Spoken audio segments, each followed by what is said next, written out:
Bom, inicialmente, queria dar boa noite ao Ricardo, com quem eu já estou conversando, para iniciar o nosso bate-papo sobre Agora José, baseado no poema do Drummond.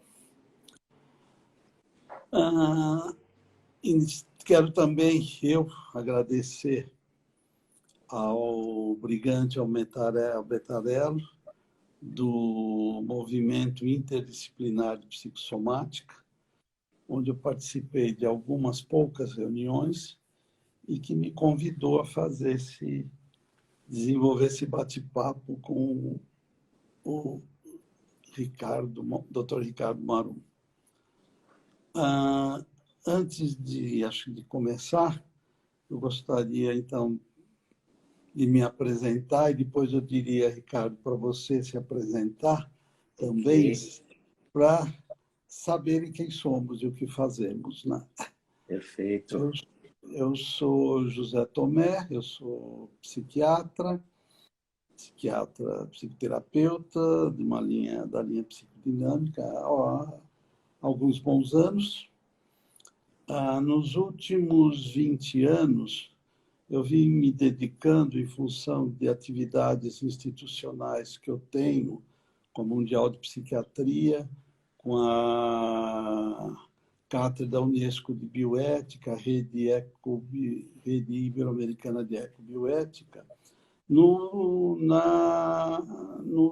trabalho relacionado a crises e desastres. Nesse campo existe um grupo internacional ao qual eu pertenço, que a sede é em Buenos Aires, na Argentina, na Universidade de El Salvador, onde, pelo desenvolvimento dos trabalhos do Dr. Monte Benacar, que foi quem iniciou isso, lá no final dos anos 90, passou a desenvolver esse doutorado internacional nesse tema, que tem alguns representantes aqui do Brasil e de outras partes do mundo, em que nós tratamos sobre esse tema de crises e desastres com o nome O Disruptivo. Eu vou, em seguida, apresentar isso um pouco para vocês. Eu sei que o primeiro encontro com o Brigante Albertarello foi mais uma discussão, diria, filosófica, existencial, do que estamos vivendo nessa pandemia, e ficou um pouco o encargo para mim e para o Ricardo de tratar mais os aspectos, digamos, clínicos, emocionais, que esses desdobramentos existenciais estão provocando no homem, tanto do ponto de vista da saúde mental, como aí do ponto de vista somático. Então, essa é uma introdução inicial, mas aí eu pediria para o Dr. Ricardo Marum se apresentar e para aí a gente iniciar esse nosso bate-papo. Eu sou endocrinologista, e tive uma formação toda em endocrinologia do desenvolvimento, a princípio na área acadêmica, né? Sempre gostei do tema de crescimento, de estudos de crescimento e puberdade, mas conheci primeiramente o Sérgio Bettarello e começamos a fazer um trabalho em tratamento de distúrbios do comportamento alimentar em equipe interdisciplinar.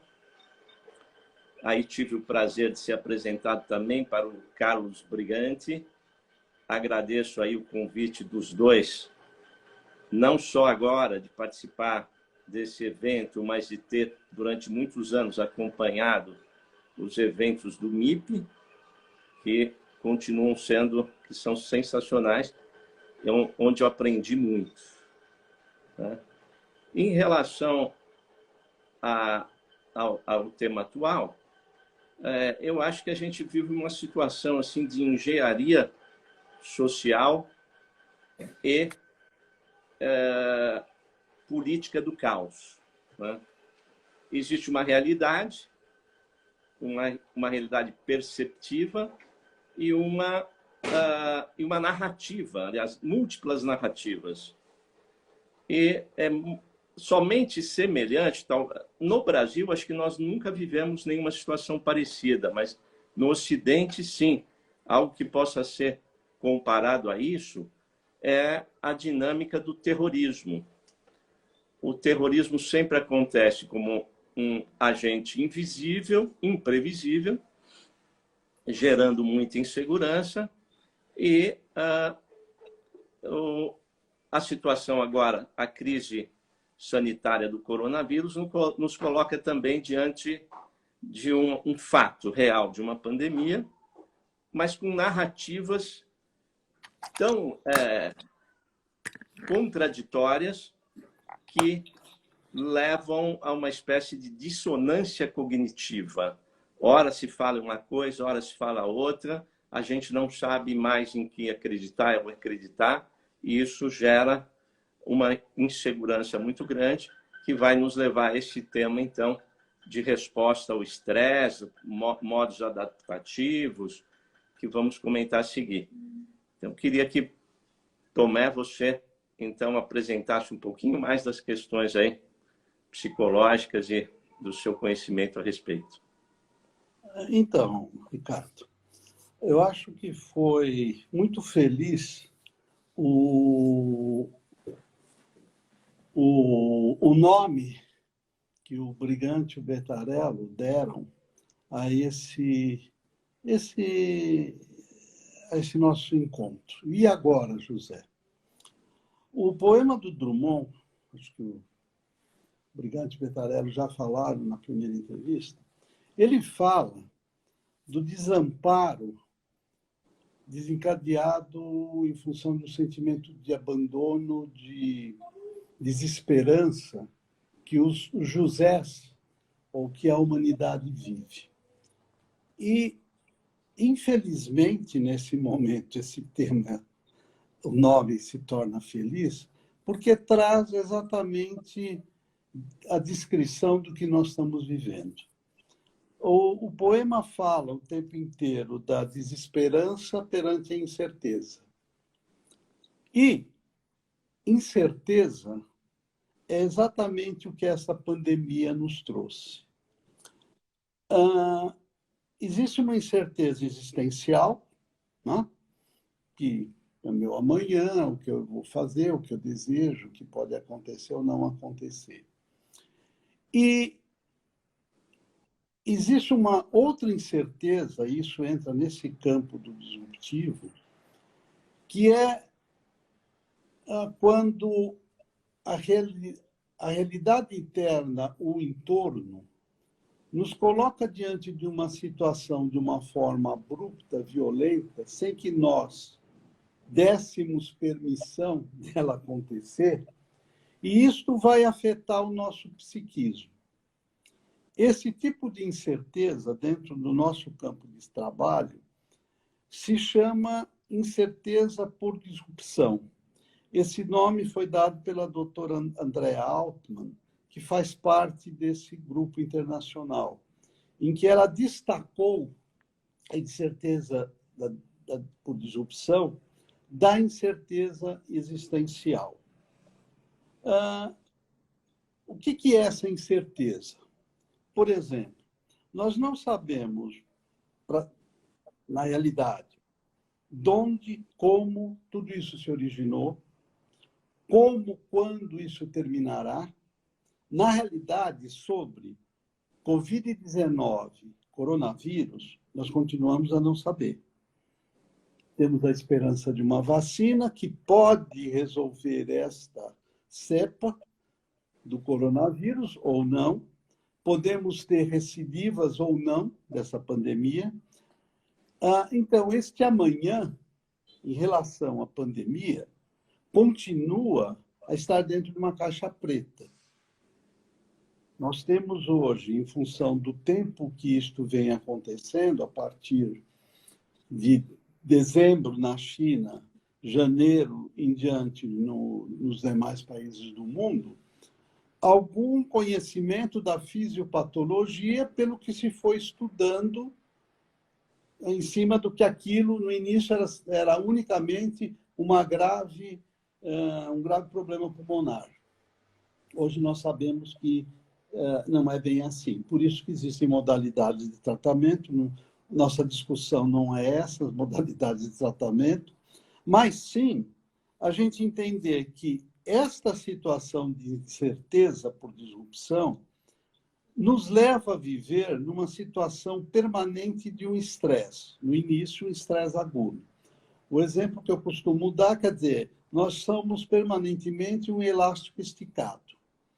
E que, com o passar do tempo, para que a gente se mantenha com reações, ainda com algumas defesas egóicas a esse estresse, esse elástico vai se distendendo cada vez mais e desenvolvendo aquilo que nós chamamos a ansiedade. A ansiedade, ela é um sentimento dinâmico. Ela a língua inglesa tem a expressão I have butterflies in my stomach. Quer dizer, é algo que borbulha. Então, com isso eu quero dar uma característica à ansiedade, porque eu vou diferenciar a ansiedade de angústia. A ansiedade, ela é borbulhante. Eu posso ter ansiedade para coisas boas e posso ter ansiedade para coisas más. No momento, quer dizer, a pandemia, ela nos colocou diante de uma situação do não saber, né? E nos leva o tempo inteiro na percepção de que nós não temos o menor controle sobre o nosso destino. Nós não sabemos o nosso destino. Lógico que o tempo inteiro, toda a filosofia, desde os tempos mais antigos, veio discutindo essa questão do homem. Porém, a vivência disso ao vive a cores, sem querer fazer analogia, a emissora, faz com que eu viva permanentemente pensando na finitude, porque ela está presente.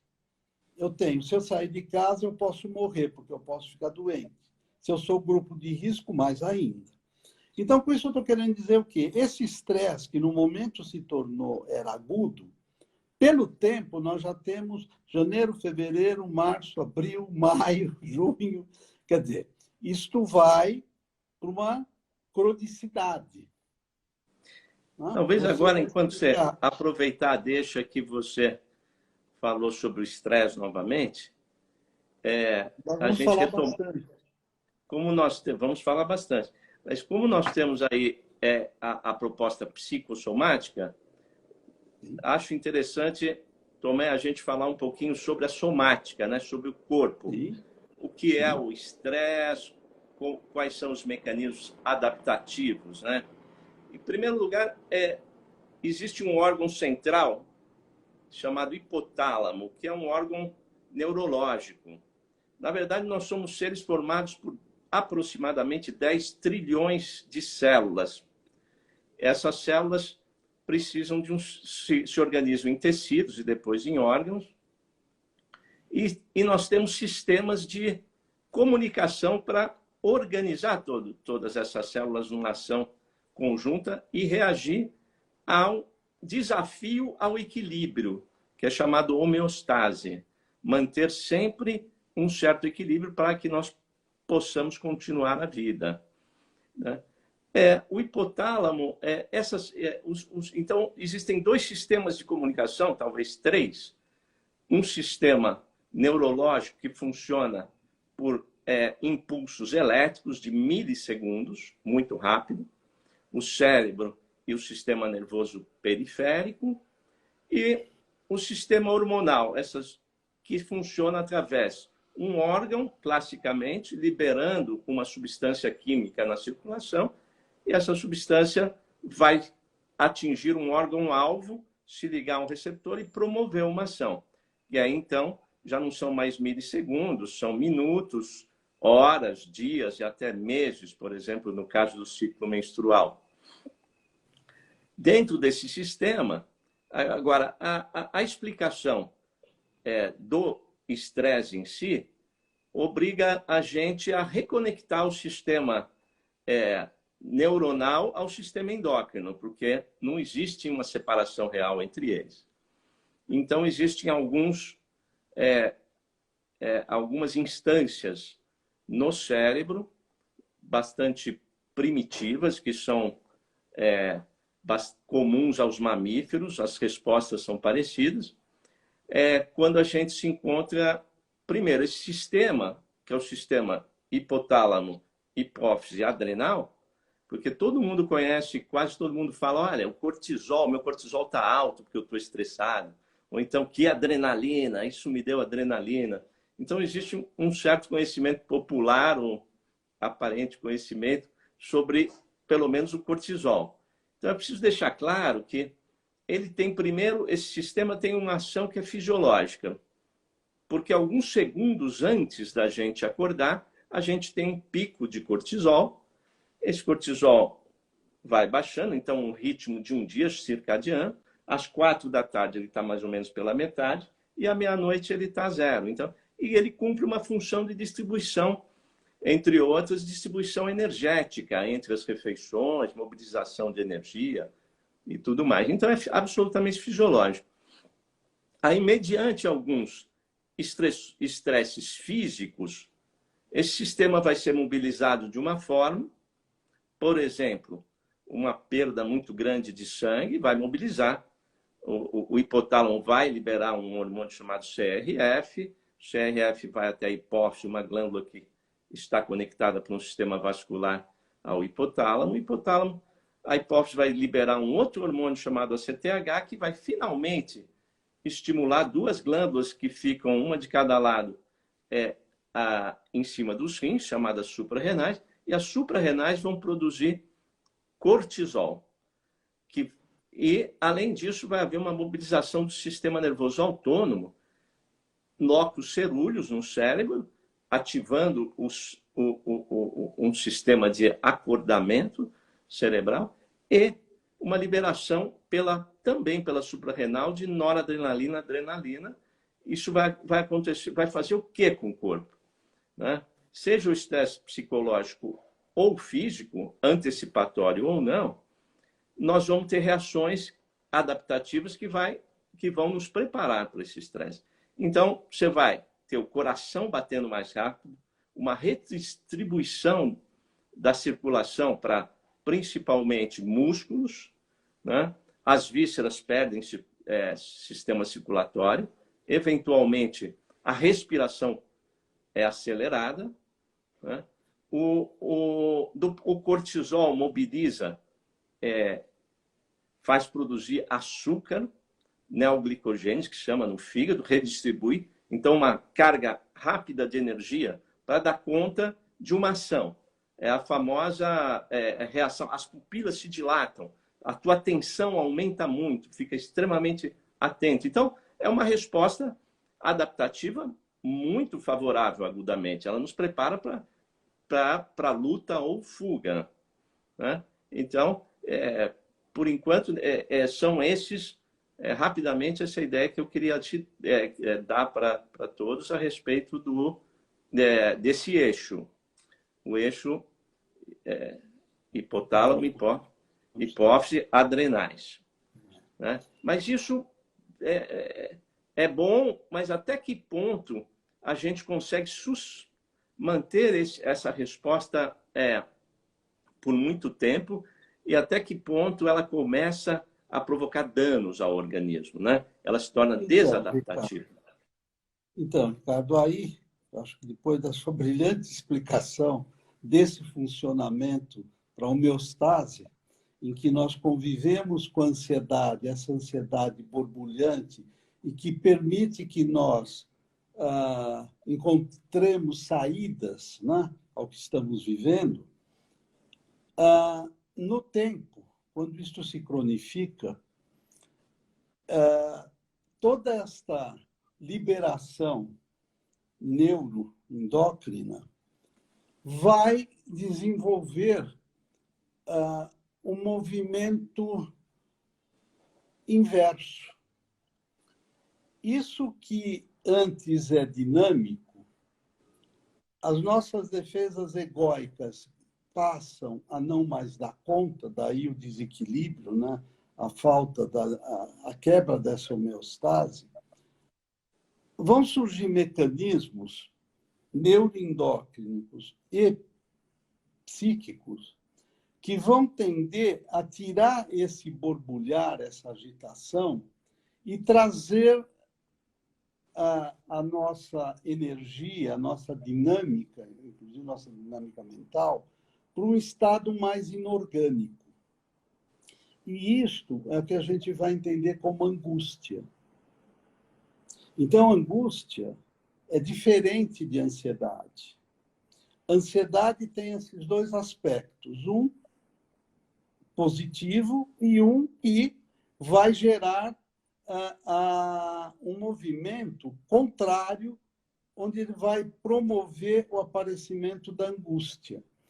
A ansiedade é aquela bola que as pessoas referem. Estou com uma falta de ar, tem uma bola aqui na minha garganta, tem uma bola no estômago. São queixas que as pessoas referem normalmente. E a angústia é diferente. A angústia fala, eu tenho um peso aqui no peito que parece que eu vou me sufocar. O ar não entra. Eu estou me sentindo para baixo. Eu não consigo ver luz no final do túnel. Resumindo, né? Então, a angústia é um sentimento de agonia e a ansiedade não. Então, aqui tem uma linha divisória do ponto de vista emocional. Por que eu estou dizendo isto? Porque quando nós estamos estudando esse campo que fala do adoecimento por fatos da realidade que, de uma forma não consensual do nosso psiquismo, isto nos invade, então, eu tenho algo de fora que me ataca, isto vai gerar o que nós chamamos uma vivência traumatogênica. Por que traumatogênica? Porque algumas pessoas vão passar por isso, vão viver isso e vão sair, né? Eu diria 80%, 85% entra, se desestabiliza, depois de 4, 5, 6 semanas, 2 semanas, se reorganiza. Isso é naquele conceito que hoje está sendo revisto, que é chamado de transtorno de estresse pós-traumático, né? Mas que a gente está revendo tudo isso. E esta vivência traumatogênica, para uma outra parte de pessoas que já tem uma predisposição emocional em uma estabilidade instável. É como se eu tivesse estável em cima, me equilibrando em cima de uma tábua com uma bola embaixo, né? Eu chamo de estabilidade instável. Essas pessoas vão ser afetadas, ou do ponto de vista somático, ou do ponto de vista psíquico. Do ponto de vista somático, então, podem desenvolver, se nós formos analisar, já nesta situação de pandemia, é que, infelizmente, os dados aqui no Brasil não estão podendo ser avaliados nesse sentido, mas fora estão sendo, o número de infartos, o número de problemas de acidentes vasculares cerebrais que não estão relacionados com Covid, mas que têm uma origem emocional, pela predisposição. E esta porcentagem pode desenvolver aquilo que nós chamamos de vivência traumática. Por quê? Porque vai desenvolver um trauma, e o trauma baseado em um evento da realidade. Não é o trauma psíquico do Freud.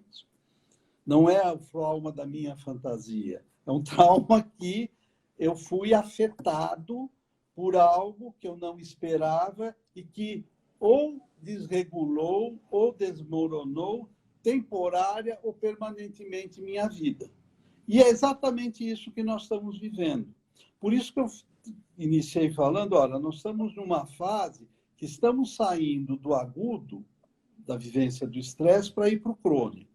Em termos de saúde mental, lógico que no momento o grande problema é o tratamento da Covid-19. Mas, paralelamente, nessa altura, existe um outro fator muito importante, que é a nossa saúde mental, que está correndo junto. Antes, eu diria, era uma linha paralela mais distante. Nós víamos, nos solidarizávamos, enfim. Agora não, porque já tem consequências, já tem muito tempo em cima disso.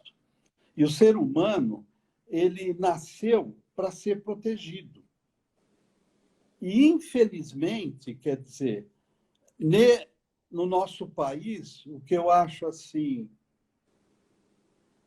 aterrorizador para nós, cidadãos, o desrespeito dos políticos de A a Z, do partido que você bem entender, nos colocando numa situação desta incerteza política, no momento que existe essa incerteza na saúde pública muito séria.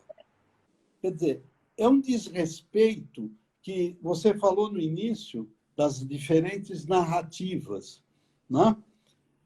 Nós aqui temos 5 a 10 narrativas por dia diferentes para interpretar o que está acontecendo, por esses que se dizem nossos gestores. Né? São simplesmente políticos fazendo uma politicagem para o interesse deles em cima da pandemia. E isto é criminoso com a população e conosco. Nós somos a população. E estamos adoecendo, sim. Sim. Desculpa.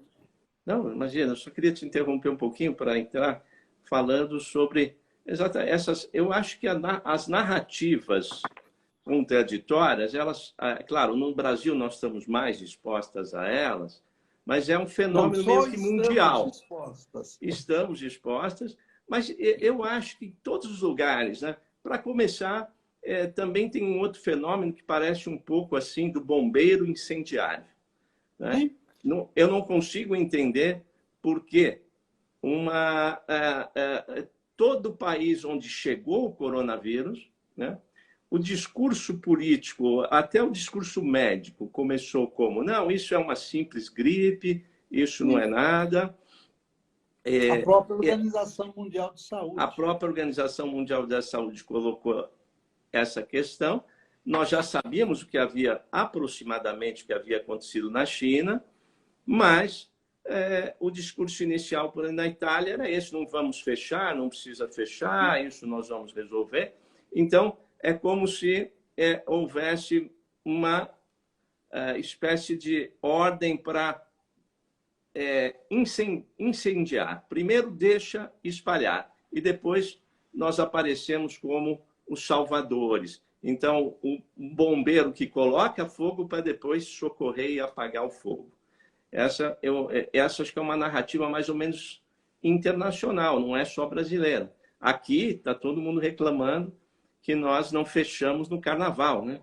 Deveríamos ter fechado no carnaval. Quer dizer, começa a narrativa, aqui começa, né? Que nós já sabíamos disso no carnaval e nada foi feito. Nada foi feito. Foi feito depois, segundo alguns em São Paulo, até de uma forma precoce no início, não que não tivesse que ser feito, porque ninguém sabe, ao mesmo tempo, né? Existem várias narrativas, várias condutas, mas isso em relação a uma gestão da pandemia. Mas o que ocorre é que, paralelo à gestão dessa pandemia, existe um outro fator que é esquizofrenizante. Não são duplas mensagens, são polimensagens que nós recebemos. E é um momento em que começou a desenvolver esta angústia, que é um sentimento primitivo do ser humano, ou o mais primitivo, eu diria. Só para a gente entender, quando a gente se refere a essa angústia em termos de psiquismo, nós estamos nos referindo à angústia daquele bebê que nasce sem ser nada, desconectado do mundo, em que, se ele não é socorrido, se não tem uma maternagem feita de alguma forma, ele não sobrevive. Então, quando ele tem qualquer necessidade, dor, fome, sede, frio, calor, ele chora. Se não chega, ele entra para um choro agônico, que representa esse sentimento de angústia que a gente chama angústia de aniquilamento. Por quê? Não me socorre, eu vou morrer. Então, quer dizer, o ser humano, se ele não se desenvolve dentro do que nós entendemos na teoria winnicottiana, quer dizer, do suporte, da mãe suficientemente boa, do handling, do holding, ele não vai sobreviver.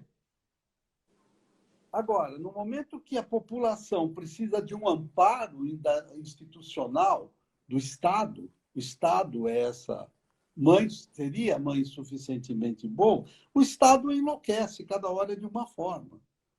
Hoje põe,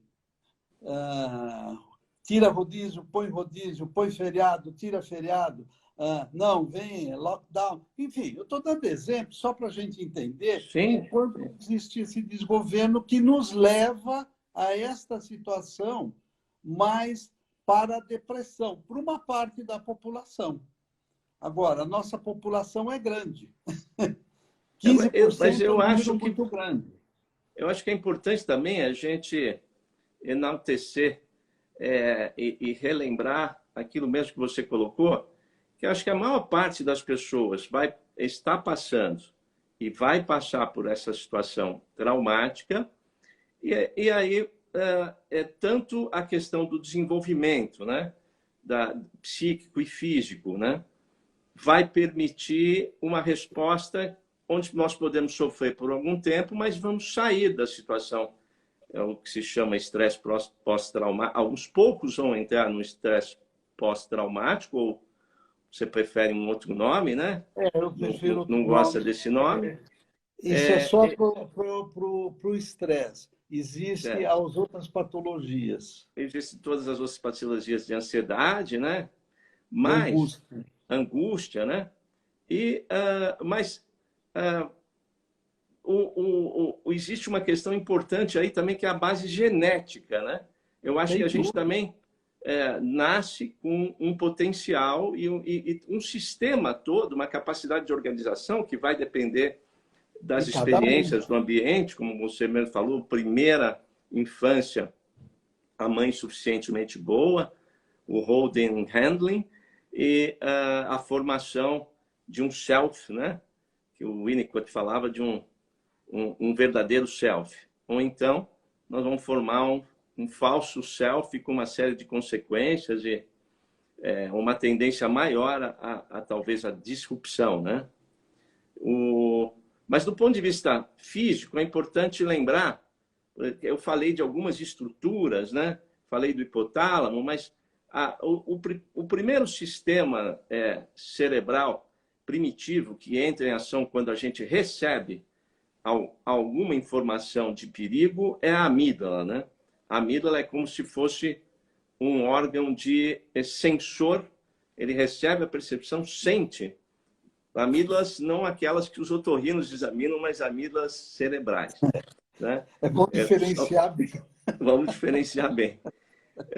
Então, as amígdalas promovem um alerta, ela vai agir junto com o hipocampo, que é uma região, vamos resumir como uma hipocampo que se parece com um cavalo marinho, tem uma forma, né, de cavalo marinho, e vai ter a ação de formação de uma memória, ajuda a transformar memórias imediatas em memórias definitivas, né? Só que, por enquanto, nós estamos falando, e o hipocampo vai atuar sobre o hipotálamo, que eu já tinha falado antes, ajudando a regular essa liberação de CRH, que é o hormônio que estimula a hipófise, e, por sua vez, a hipófise produz um hormônio que vai estimular a suprarrenal e produzir cortisol, junto com a resposta simpática, adrenalina, atenção, despertar. Mas nós não falamos ainda numa estrutura que eu acho que é compensatória e organizativa, que é o córtex pré-frontal, a região do cérebro já é que é muito desenvolvida nos seres humanos, né, que nos diferencia demais dos animais, e que onde a gente vai poder encontrar uma série de diferenças genéticas e até epigenéticas, né, do controle dos genes, e que na maior parte das pessoas vai nos dar condição de organizar. É função executiva, organização, pensamento, realização. Então, se a gente ficasse apenas ligado às reações de alarme que a amígdala promove, a gente ficaria desorganizado e não agiria, porque esse sistema todo é um sistema adaptativo que faz um certo sentido e que nos ajuda, né? Então, o córtex pré-frontal ajuda, então, a regular, a modular esse sistema de alarme das amígdalas, e aí nós podemos ter uma ação, né? Uma ação que vai nos aliviar dessas tensões, né? Mas o que você está falando é que chega um certo momento que todos esses mecanismos vão acabar ficando desadaptados. Acho que outras regiões também, além dessas que eu citei, vão entrando em ação, e os órgãos, todos esses órgãos vão sendo submetidos a um limite, né? Em relação a essa, por exemplo, em relação à depressão, ou a pessoa vai entrar em depressão, ou vai ter um mecanismo de desmembramento do ego, né? Uma ruptura, não sei como você chama aí. O que acontece, Ricardo, é que você colocou de uma forma muito clara como em condições normais de temperatura e pressão, diríamos assim, como tudo deve funcionar, tá? Agora, quando nós entramos nesse momento disruptivo, porque temos que entender o seguinte, a pandemia, todos nós, ela trouxe uma vivência anormal nas nossas vidas. Nós não estamos habituados a largar tudo, a deixar o trabalho, alguns trabalham, enfim, mas uma parte da população não trabalha. Você tem que se isolar, em distanciamento social, você se isola de filhos, de parentes, de pais, porque você tem que diminuir a possibilidade de contaminação. Enfim, tudo isso traz uma situação de anormalidade, uma normalidade social, uma anormalidade política, uma normalidade econômica e uma normalidade, evidentemente, de saúde ou saúde pública. Como as condições normais de temperatura e pressão deixam de existir e começa a existir essa condução para um estado inorgânico que a angústia provoca, nós vamos passar a desenvolver quadros depressivos. Só que depressão, ela tem várias faces, melhor dizendo, tem fases e faces. A depressão não é só aquele quadro que eu fico parado, inanimado, esperando, olhando para o teto. Não é isso. A depressão tem uma faceta com transtornos hipocondríacos, transtornos fóbicos, transtornos obsessivos compulsivos, drogadição, tudo isso são faces da depressão. A depressão não é só eu paralisado. Então, esse descontrole que você disse nessa fragmentação, nessa figura que você criou da nossa mente, ela realmente passa a viver essa... Não é mais a desestabilização que a ansiedade ou o estresse provoca. Por isso que eu diferencio transtorno de estresse pós-traumático das patologias por disrupção. Porque uma coisa é eu estar desestabilizado pelo estresse. Outra coisa é eu estar desorganizado pela angústia. Porque desorganização já entra na desorganização psíquica. E a desestabilização, aquela homeostase que você se referiu no início, ela só balança, mas não desmorona. E aqui desmorona. E um tempo prolongado da exposição a esse tipo de evento disruptivo leva a população a viver essa situação que está ligada à finitude, está ligado ao luto, está ligado à perda. Porque todos nós estamos perdendo com isso. Quando nós entramos nessa incerteza por disrupção, porque nós não sabemos como será esse amanhã, e aqui eu não estou querendo trazer nenhuma ideia apocalíptica, deixo claro, eu estou simplesmente localizando como que nós estamos passando por isso.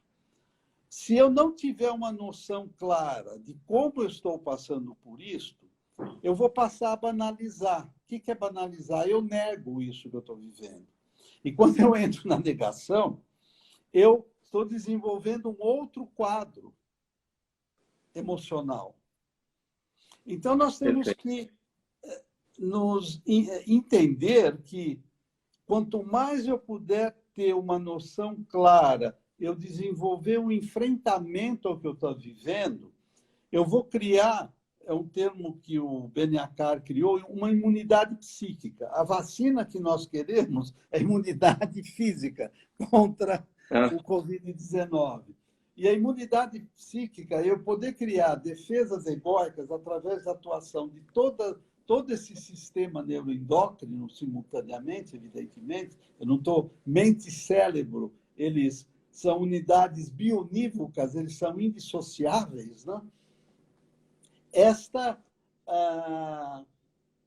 Esse momento em que eu passo a olhar esta realidade e entender o que está me dando medo, por que eu acordo apavorado? Eu conversei hoje com um amigo e falei, hoje acordei com coriza e um pouco de tosse. Já liguei para o meu médico, falei, calma, é só coriza, pinga o rinossoro, vai passar. Por quê? Porque nós estamos com medo. E o medo está aí. Agora, o medo da pandemia é lógico que eu tenho que ter. Ela mata. Agora... Sim, que bom. Esse outro medo... Que bom que você começou... Ei? Mas, pois não, pode falar, continua. E esse outro medo que vem junto, que é o meu desamparo, o meu abandono, é isso que eu digo que nós estamos duplamente com duas pandemias. Uma pandemia de saúde pública e uma pandemia que os nossos governantes criam desse caos político deles e que nós somos reféns. Não? Sim, foi bom que você começou. Foi bom que você começou a falar de uma solução, né? Porque eu acho que e agora, José, nós temos que também comentar algumas soluções e quais os limites e tudo mais, porque acho que nós vamos sair dessa, podemos sair dessa, né? E agora, comentando um pouquinho, o tempo todo, a preocupação, então, com os cuidados físicos agora, né? Eu acho que o que ocorre com muita gente numa situação física de confinamento, quem já estava acostumado a fazer esporte, por exemplo, vamos pensar um pouquinho, já que nós temos que a reação, pelo menos ao estresse agudo, é um preparo para a atividade física, né? E a alimentação também, acho que é um tema importante, né?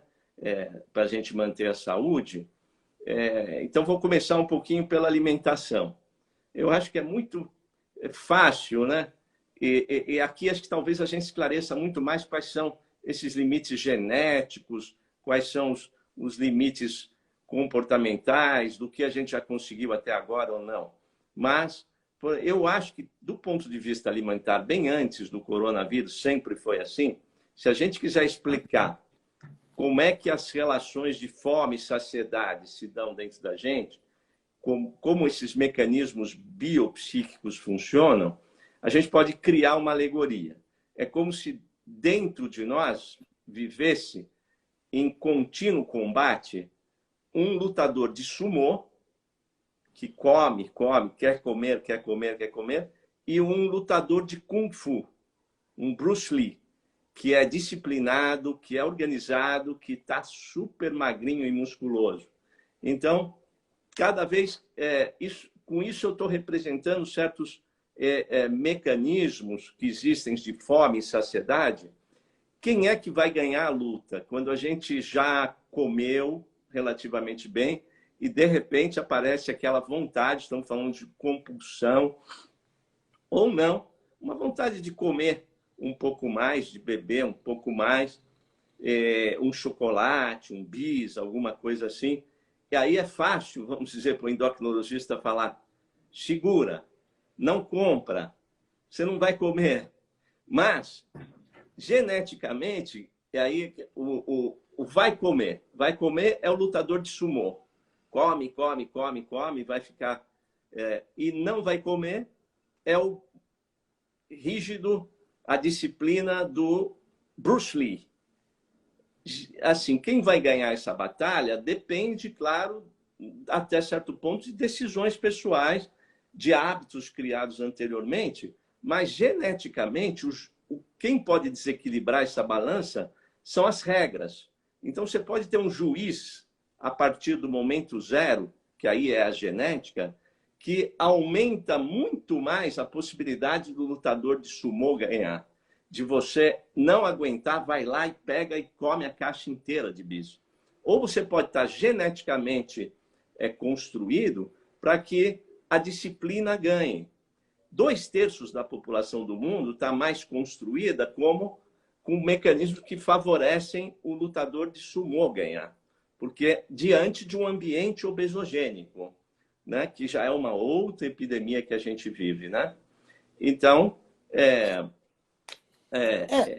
de qualquer modo, a gente tem que se organizar para manter uns ciclos normais de vida, mesmo em confinamento, e tentar criar. Eu vejo gente melhorando a alimentação, porque tem medo justamente da obesidade, da hipertensão, do diabetes, sabendo que eles são fatores de risco para o SARS-CoV-2, para coronavírus, e outras pessoas realmente não segurar o lutador de sumô. Então, comendo... Você está dando... nós estamos dizendo, olha, existem dentro desse caos possibilidades, né, de se organizar.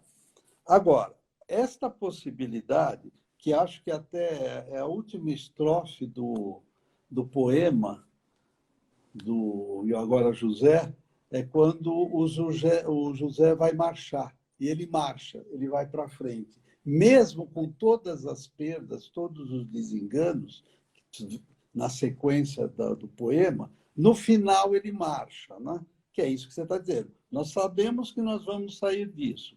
Eu tenho que sair com método, eu tenho que sair com organização. Você deu o exemplo de atividade física, a questão alimentar, que são básicas durante esse período, né, aspas, de parada. Agora, eu acho que tudo isso é fundamental, mas, de um ponto de vista emocional, se eu estiver emocionalmente bem, eu consigo fazer tudo isso que você está dizendo.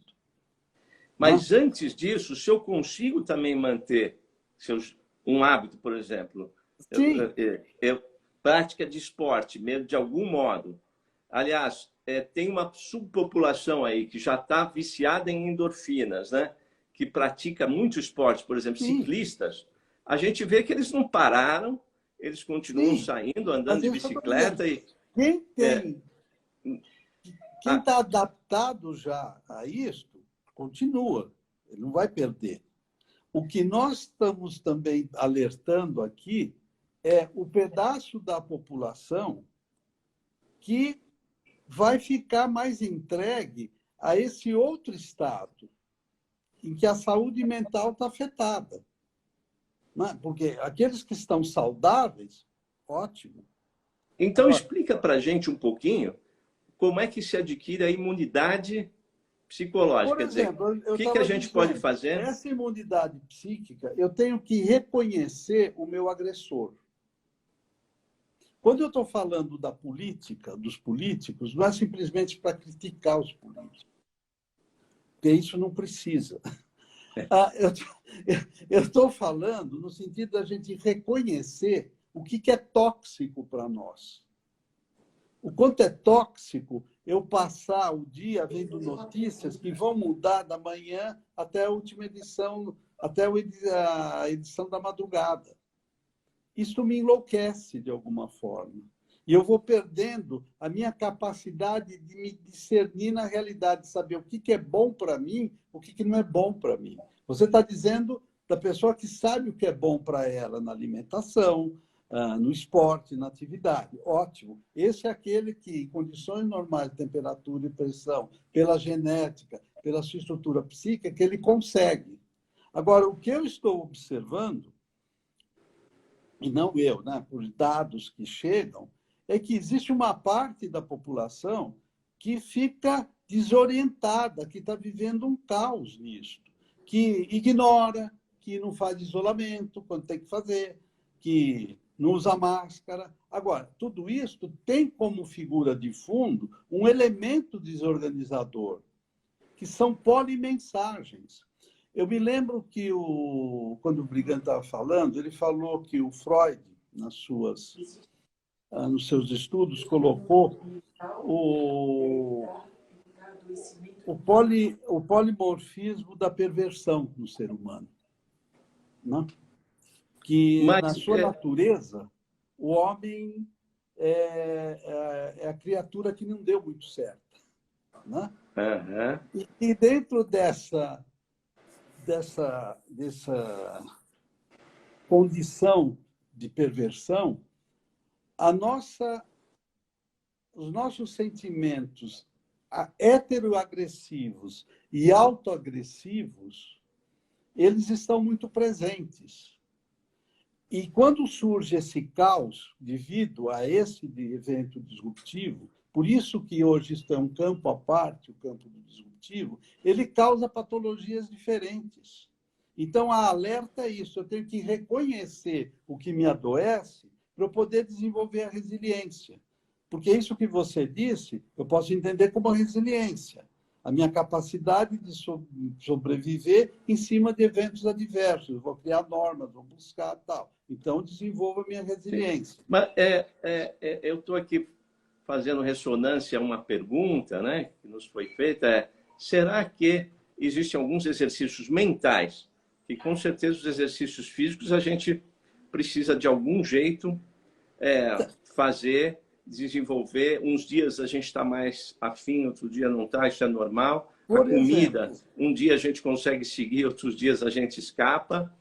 Agora, exercícios mentais, você é a favor para que a gente também desenvolva? Exercícios mentais. Para evitar a angústia, essas questões disruptivas? Eu acho que o exercício mental primordial é, primeiro, eu reconhecer em que realidade eu estou vivendo. Quais são os referenciais dessa realidade? E como ela está me afetando? Eu tenho que ter essa noção crítica e autocrítica. Isso vai me dar uma orientação do meu eu, do meu ego. Como eu Perfeito, entendi. Eu acho que nós temos que... Sim, acho que a gente tem que ficar um pouquinho atento ao tempo, porque nós estamos chegando aí a quase uma hora. Então, minutinhos. Uns 2, 3 minutinhos. Então, só para encerrar, né? A gente achou que 40 minutos daria, né? Não dá. Não dá. Não, então, só para encerrar, quer dizer, eu tenho que me reconhecer na realidade que eu estou vivendo, eu tenho que me localizar nesse caos, dar nome a isso, me mapear para eu não me perder. Isso cria uma imunidade em mim. Eu tenho que saber o que é tóxico para mim. Eu dei estes exemplos. Notícias, eu saber como toda essas ideias paradoxas que surgem, ou condutas, me afetam e vão tendendo a me imobilizar. E eu tenho que sair disto. Eu, particularmente, também acho, para encerrar também, que apesar da ciência ter sido questionada, trazida ao limite, nós percebemos o quanto existe a influência social sobre a ciência. Acho que nós estamos chegando próximos a uma situação melhor onde já é possível tratar precocemente, eu acredito na diminuição daquela primeira fase, remédios que diminuem a carga viral. Isso vai trazer